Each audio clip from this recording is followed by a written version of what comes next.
Alors bonjour à tous, alors dans cette vidéo je voulais vous parler d'une nouvelle fonctionnalité qu'il y avait dans la toute dernière version de Twinmotion. Donc pour ceux qui ne connaissent pas Twinmotion, c'est un logiciel qui permet de faire des rendus réalistes. Et ils ont sorti une toute dernière version là récemment, et dans laquelle il y a accès à un nouveau type de nuage. En fait, il y a quelque chose qui permet de faire des nuages de manière beaucoup plus réaliste.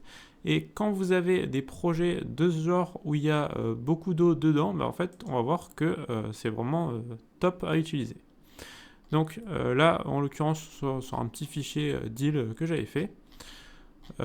Et avant, en fait, si jamais on activait, donc on avait la possibilité aussi de mettre des nuages. Donc par exemple là, il n'y a aucun nuage. On voit qu'aux alentours, il n'y a rien du tout. On pouvait activer des nuages, mais le rendu n'était pas forcément top de chez top. Donc on voyait qu'il y avait quelques nuages, mais ça assombrissait pas plus que ça l'eau. Et pour avoir un rendu qui soit beaucoup mieux, on était obligé d'activer le rendu HDRI pour vraiment avoir le reflet, on va dire, assez poussé des nuages dans l'eau. Maintenant, c'est plus le cas.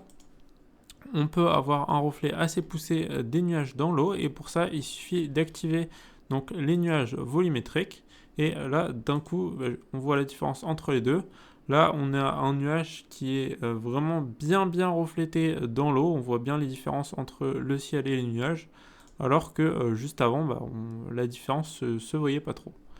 Donc, surtout si vous avez ce genre de cas avec pas mal d'eau, c'est vraiment intéressant à savoir. Si vous voulez retrouver d'autres vidéos sur SketchUp ou sur Twinmotion, n'hésitez pas à vous abonner à la chaîne, et je publie pas mal de vidéos du genre.